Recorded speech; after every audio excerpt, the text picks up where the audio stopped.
The Empire had ruled the stars for 12,000 years. Their ships crossed galaxies. Their armies crushed worlds. Their name alone made entire civilizations surrender without a fight. So when their sensors detected a small blue planet with primitive radio signals, they did what they always did. They sent a fleet to claim it. Ambassador stood on the bridge of his flagship, the Eternal Dominion. He was tall, even for his gray skin stretched over sharp bones, and his 4 eyes glowed with a soft purple light. 2 large mandibles framed his mouth, and 2 smaller ones clicked together when he was amused. Right now, they were clicking a lot. Through the massive viewport, he watched Earth's fleet approach, if you could call it a fleet. There were maybe 30 ships in total. The largest one was barely the size of a transport shuttle. They moved slowly, clumsily, like animals learning to walk for the first time. "Is this a joke?" asked Subcommander Az, standing beside him. "They send these toys to greet an Imperial delegation." His mandibles clicked faster. "They are young, Subcommander. They have only been in space for 200 years. What did you expect? Battle cruisers." The bridge crew laughed. It was a harsh sound, like rocks grinding together. The human ships formed a defensive line between the fleet and Earth. Found this amusing. Defensive. As if these little metal boxes could defend anything. His flagship alone carried enough firepower to turn their entire planet into glass. A message came through the communication system. The humans were requesting permission to send a diplomatic shuttle. "How polite," said. "Let them come. I want to see these creatures up close." The human shuttle arrived 20 minutes later. It was a boxy, ugly thing.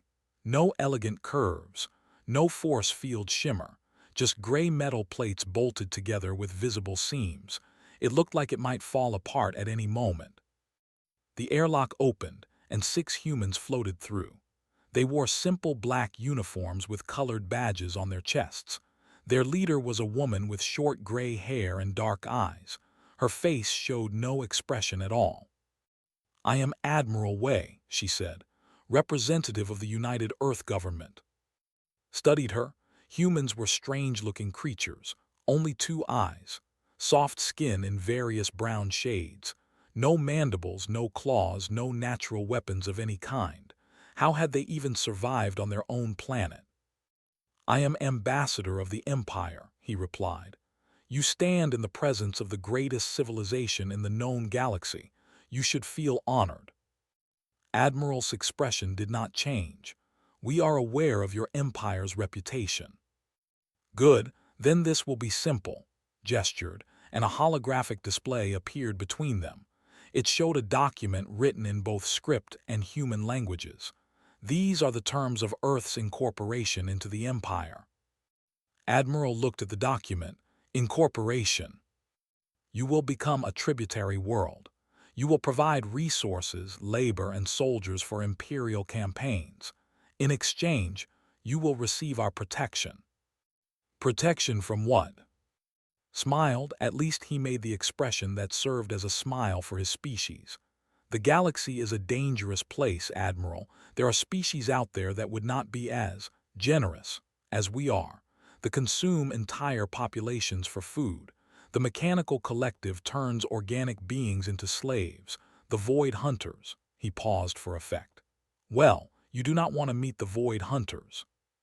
And if we refuse your generous offer?" The bridge went silent. His mandibles stopped clicking. For a moment, he simply stared at the human woman, trying to understand if she was serious. "Refuse?" He laughed, and the sound echoed through the bridge. The other joined in. "Admiral, look at your fleet, look at ours. We have 60 warships in this system. Each one could destroy your entire armada without effort. Your weapons are primitive. Your shields are non-existent. Your fastest ship could not outrun our slowest shuttle." He leaned closer to her, close enough that she could smell the strange chemical scent of his breath. "You have 1 solar rotation to accept. That is, approximately 30 of your hours. Use that time wisely. Consult with your leaders.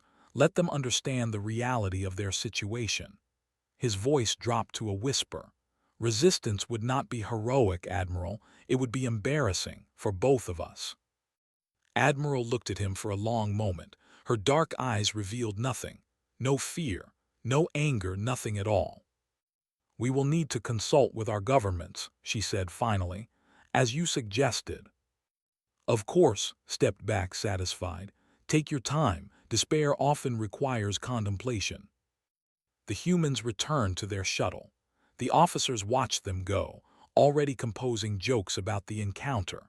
Someone mentioned that the human uniforms looked like servant clothing. Another said their shuttle probably ran on burning dead plants, like the primitive ground vehicles they still used on their planet. But notice something odd. As Admiral walked back through the airlock, she glanced back at the fleet, just for a moment. And unless his four eyes were deceiving him, the corner of her mouth curved upward, just slightly, just for an instant. A smile. Why would she be smiling? He pushed the thought away. It meant nothing. Humans were emotional creatures. They smiled when they were nervous, when they were scared, when they were trying to hide their fear. That was all it was. The human shuttle detached and flew back toward their pitiful fleet. On the bridge of the Eternal Dominion, the celebration began. Officers opened bottles of victory wine, traditional for successful conquests. They toasted to the Empire. They toasted to easy victories. They toasted to the new slave world they would soon add to their collection. None of them noticed the brief, encrypted transmission that shot from Admiral's shuttle toward the dark side of Earth's moon. It lasted less than a second. It contained only 4 words. "Begin final preparations, Prometheus." And in the shadows of the lunar surface, where no sensor had thought to look, something very large began to wake up. The mockery spread through the fleet like fire through dry grass. Within hours of the diplomatic meeting, recordings of Earth's fleet were being shared across all 60 ships. Officers gathered in mess halls and recreation rooms to watch and laugh. The footage showed human vessels from every angle, captured by sensor drones. Every flaw was highlighted. Every weakness was examined and ridiculed. "Look at this," Subcommander Az said, projecting a hologram of a human destroyer for his crew. "See the hull design. No ablative armor, no energy dispersal layers. A single plasma bolt would pass straight through it." "What about shields?" someone asked. "Shields," Az made a sound of disgust. "They have something they call shields, electromagnetic barriers. They might stop a small asteroid, maybe." He zoomed in on the ship's weapons. "And look at their armament, rail guns, missile launchers. They are throwing physical projectiles like our ancestors did 10,000 years ago." The room erupted in laughter. Across the fleet, similar scenes played out. A competition started to find the most primitive aspect of human technology. Someone discovered that human ships still used chemical fuel for some systems. Another found that their communication arrays required physical antenna arrays. A third reported that human soldiers wore fabric armor and carried weapons that fired tiny metal projectiles. The jokes became cruel. Officers compared humans to animals. They speculated about how the species had survived at all. They made bets about how quickly Earth would surrender. Some said it would happen immediately. Others gave the humans a full day to weep and panic before accepting their fate. The news spread beyond the fleet. Faster-than-light communication carried the recordings back to the Empire's core worlds. News networks broadcast the footage to billions of viewers. Commentators analyzed Earth's military capabilities with barely hidden amusement. Political shows discussed how best to use this new slave species. Were they intelligent enough for technical work? Strong enough for manual labor? Some suggested they might make good household servants, given their small size and soft features. The Emperor himself reportedly watched the recordings and laughed so hard that he had to pause his dinner. Meanwhile, on Earth, the situation seemed grim. Emergency meetings convened in every capital city. Leaders spoke with fear in their voices. Military commanders presented honest assessments of their capabilities. The conclusion was always the same. Earth could not win a conventional war against the Empire. Not even close. Their entire fleet would be destroyed in minutes. Their planetary defenses might last hours at most. After that, nothing would stop the Empire from taking whatever they wanted. Citizens watched the fleet on their screens. 60 massive ships, each one longer than the tallest buildings on Earth. They hung in orbit like metal gods, waiting for humanity's surrender. Some people panicked. They bought supplies and fled to remote areas, hopping to hide when the invasion came. Some prayed to whatever gods they believed in. Some simply held their families close and waited for the end. But not everyone was afraid. 3 kilometers beneath the Swiss Alps, in a facility that did not officially exist, Fleet Admiral watched a very different display. The holographic screen in front of her showed the position of every ship in real time. Red dots spread across Earth's orbital space in an arrogant, scattered formation. No defensive clustering. No overlapping fields of fire. They were not prepared for any kind of resistance. "They have spread out even more," she observed. "Exactly as our psychologists predicted." General stood beside her, arms crossed over his broad chest. He was a large man with a face and gray hair cut short in military style. Arrogant formation. "They are not even pretending to take us seriously." "Would you, in their position?" Grunted, "Probably not." The facility around them hummed with activity. Hundreds of technicians worked at stations that monitored systems across the solar system. Screens showed data feeds from hidden satellites, secret bases, and monitoring stations that they had never detected. This was the true heart of Earth's defense network, built over decades in absolute secrecy. A young officer approached with a tablet. "Admiral, we have received confirmation from Prometheus Station. Final reactor synchronization is complete. All weapons systems are integrated and tested. Fighter wings are loaded and crews are standing by." Nodded slowly. 70 years of work, 3 generations of secrecy, every nation on Earth contributing what they could, even while they were fighting each other. She turned to face the assembled officers. They came from 30 different countries. Some had been enemies just decades ago. Their nations had pointed nuclear weapons at each other, fought proxy wars, competed for resources and power. But they were here together now, united by something bigger than their old conflicts. Ladies N said, "I will not give you a dramatic speech. You know what is at stake. You know what we have built. You know what happens if we fail." She paused, looking at each face in turn. "They believe we are primitive. They believe we are weak. They believe we will surrender without a fight." Her voice hardened. "Let us show them what humanity builds when we are scared." The officers saluted. Some had tears in their eyes. They had waited their entire careers for this moment. Some had waited their entire lives. In the shadows of Earth's moon, hidden in a crater that never saw sunlight, the largest spacecraft ever built by human hands completed its final preparations. Reactor cores powered up one by one. Weapon systems ran diagnostic checks. Fighter pilots climbed into cockpits and ran through their checklists. The fleet continued to celebrate. The mockery continued to spread.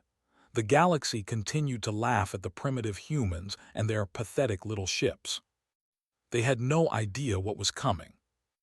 Deep in the permanent shadow of a lunar crater, where sunlight had not touched the ground for billions of years, humanity's greatest secret waited in the darkness.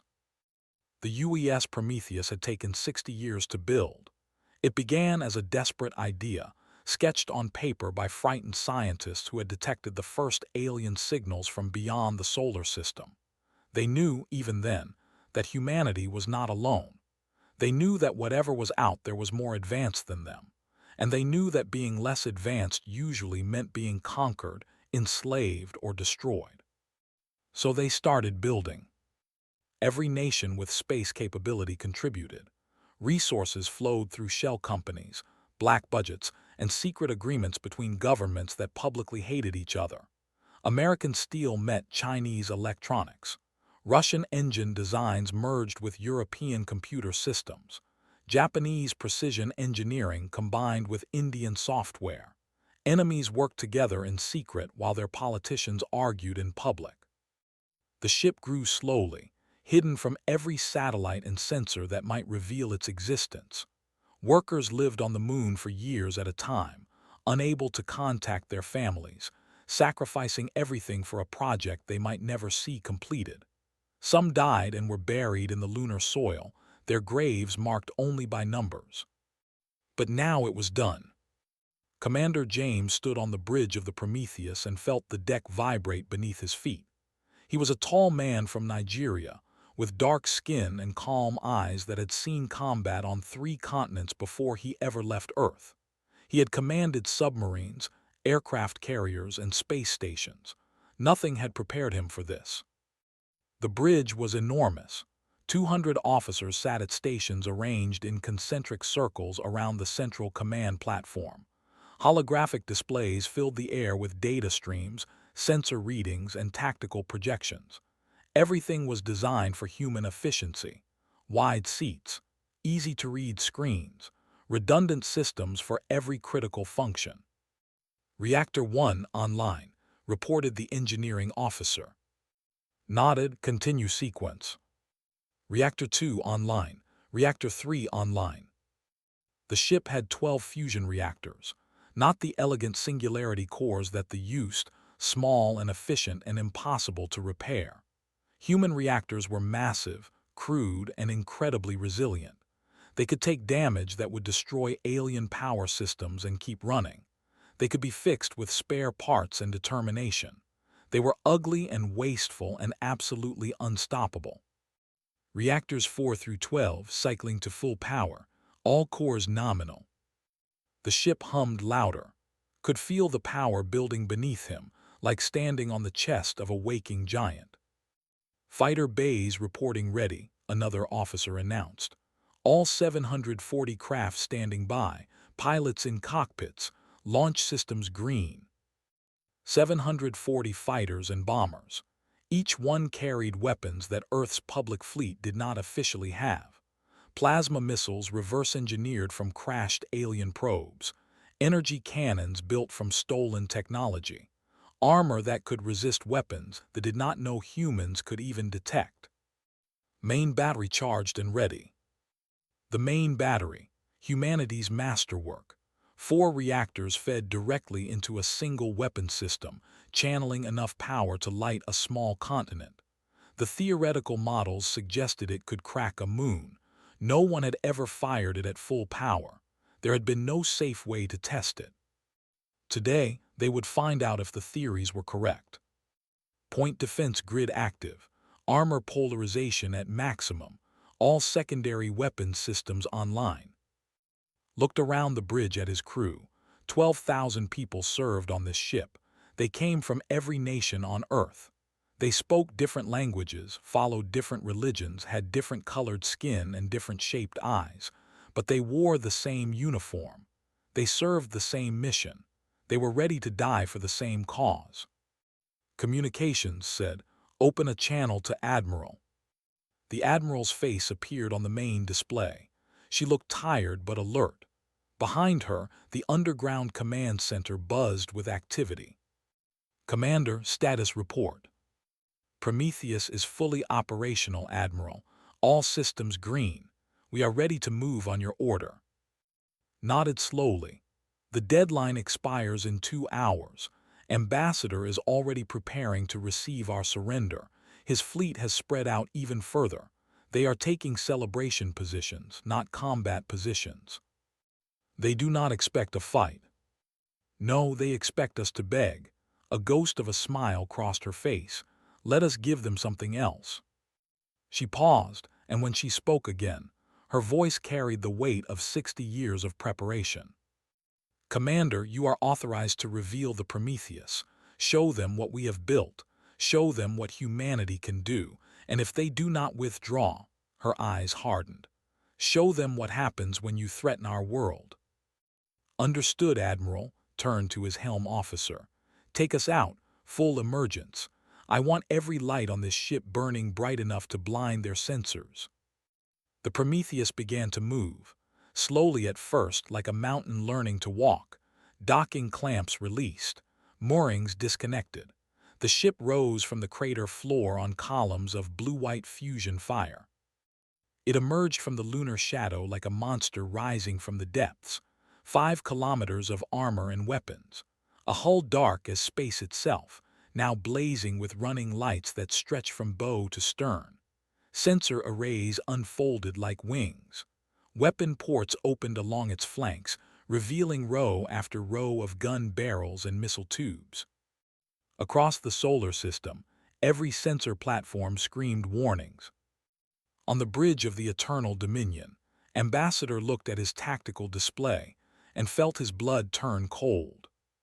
"What?" he whispered. "What is that?" His sensor officer was shaking. "It is a ship, Ambassador, a human ship." "That is impossible. That is not possible. They cannot have built that." But the readings did not lie. The human vessel was real. It was massive, and it was heading straight for his fleet with 700 fighters pouring from its launch bays like angry insects from a disturbed hive. The mockery was over.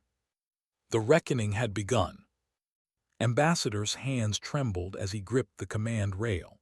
His 4 eyes could not look away from the tactical display. The human ship filled the entire hologram, so large that his officers had to zoom out twice just to show its full shape. "That is not possible," he said again, his voice barely a whisper. "Their technology level. They could not build something like that." Sub-Commander Az was shouting orders across the bridge. The celebration had ended instantly. Officers ran to battle stations. Alarm lights flashed red across the walls. The easy victory they had expected had transformed into something else entirely.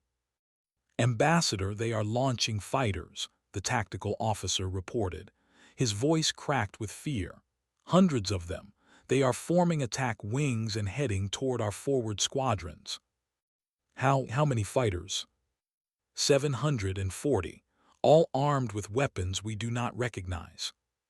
His mandibles clicked uselessly. He had faced rebellions before. He had crushed primitive species before, but he had never seen anything like this.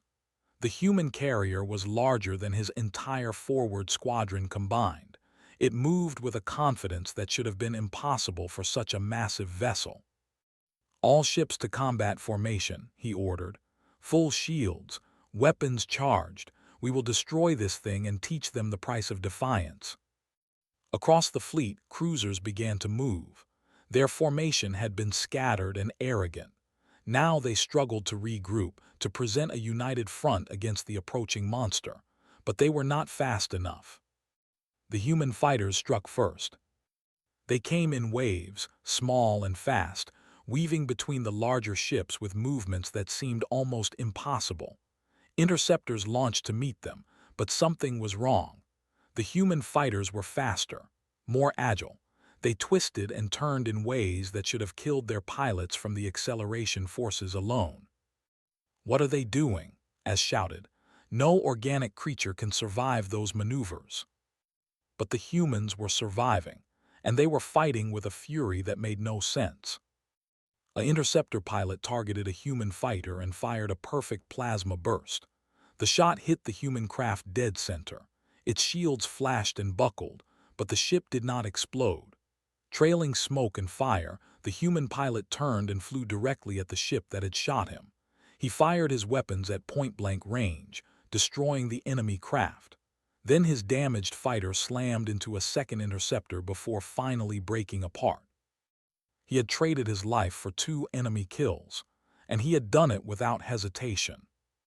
"They are insane," someone whispered on the bridge. "They are completely insane." But they were not insane. They were human, and they were fighting for their home. The Prometheus continued its approach. Its 700 fighters engaged the interceptor force and began to tear it apart. Human pilots pressed forward even when outnumbered. They did not retreat when damaged. They did not break formation when they died. They just kept coming, firing until their weapons ran empty, then ramming if they had nothing else left. Forward cruisers opened fire on the carrier, commanded.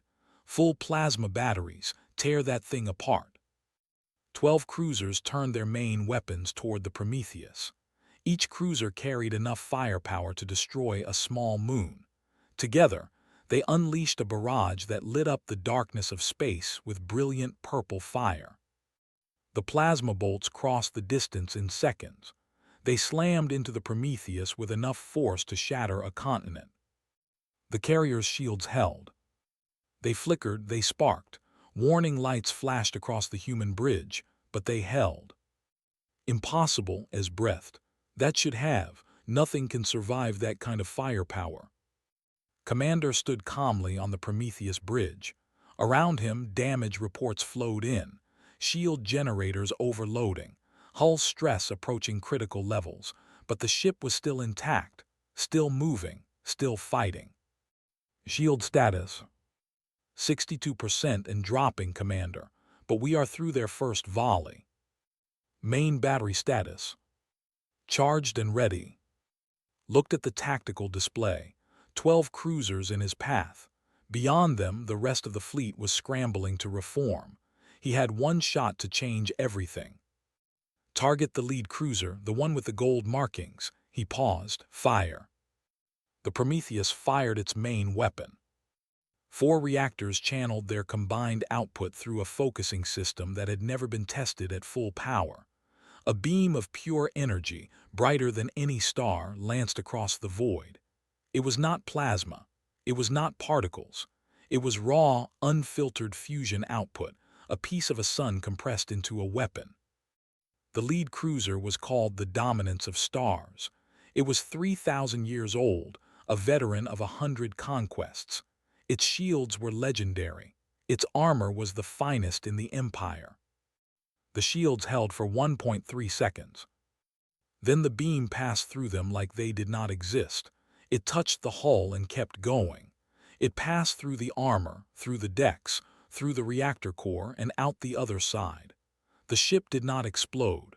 It simply came apart, cut in half by a line of light that continued into the void beyond.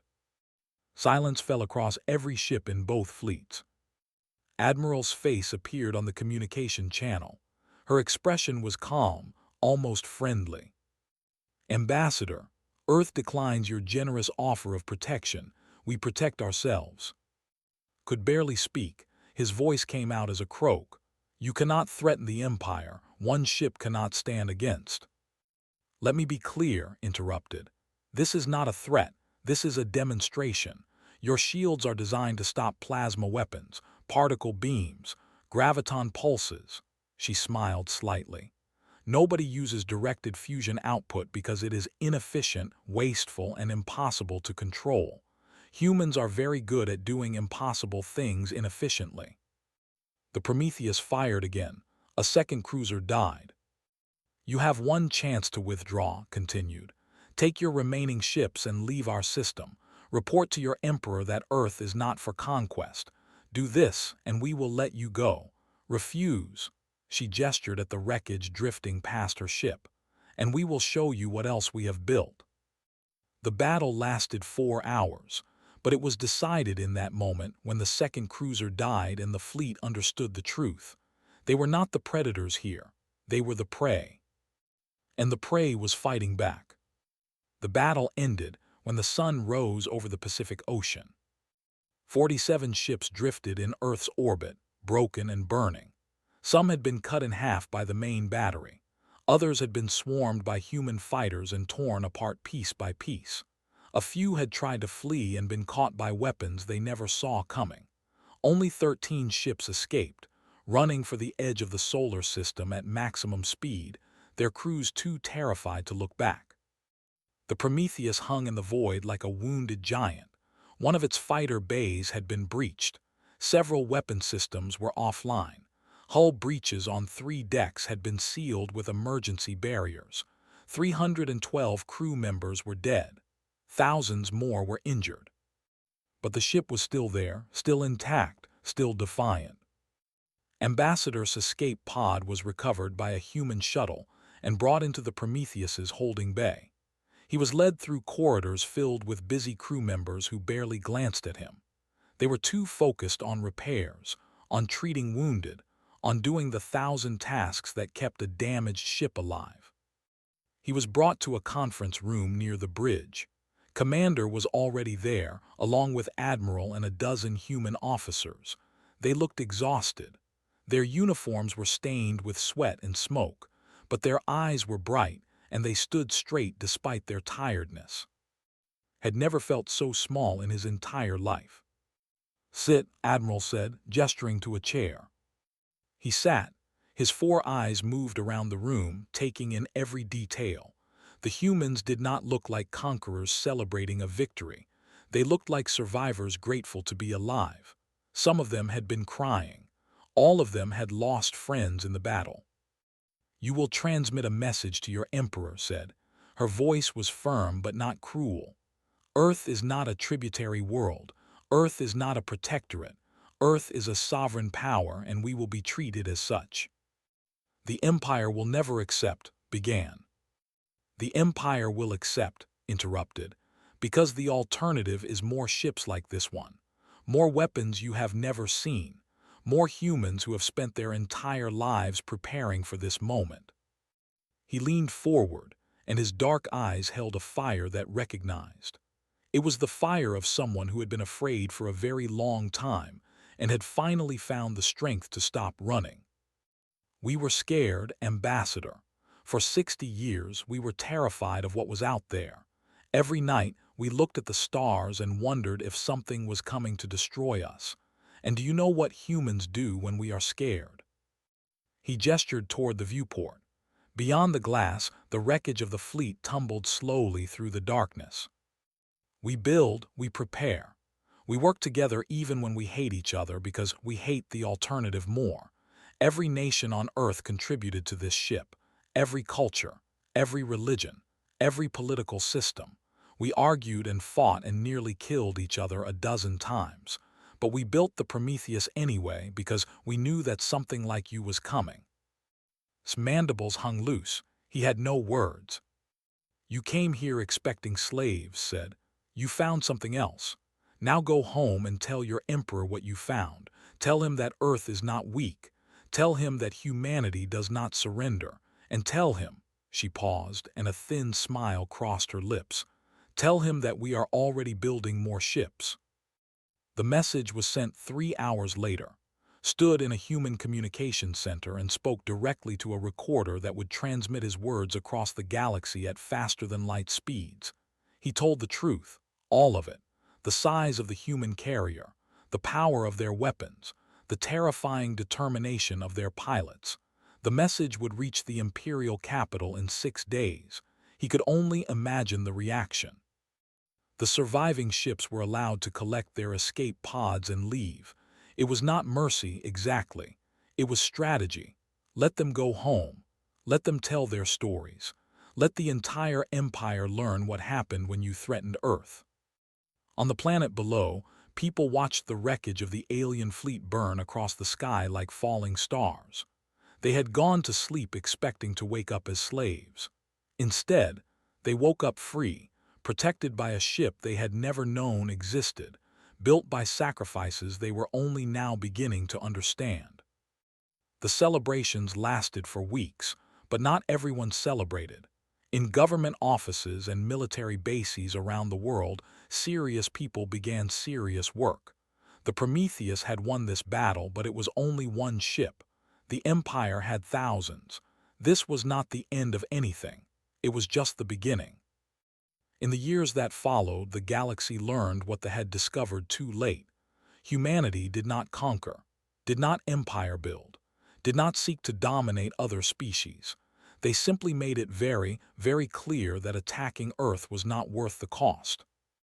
Other civilizations took notice. Some approached with offers of trade and alliance. Others kept their distance, watching carefully. A few tested humanity's defenses and quickly learned that the Prometheus was not alone anymore. And in the great palace of the Emperor, on a world 12,000 light-years from Earth, The ruler of a civilization that had never known defeat watched the battle recordings again and again. He studied the human faces, the calm determination of admiral, the fierce focus of commander, the suicidal courage of the fighter pilots who traded their lives for their planet's survival. "They were mocking us," he finally said, speaking to his empty throne room. "When they sent those little ships to meet our fleet, when they pretended to be weak and afraid, they were never planning to surrender."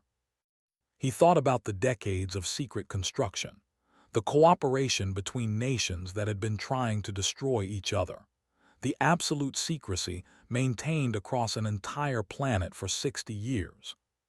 "They were never afraid of us," he whispered. He looked at the frozen image of the Prometheus emerging from the lunar shadow, its lights blazing, its weapons ready, its fighters pouring forth like a storm of fire and steel. They were waiting. Far away, on a small blue world orbiting an ordinary yellow star, humanity looked up at the night sky with new eyes. The stars were still terrifying. The galaxy was still full of dangers, but now they knew something important. They were not alone, they were not safe, but they were not helpless. And if anything else came for their world, they would be ready.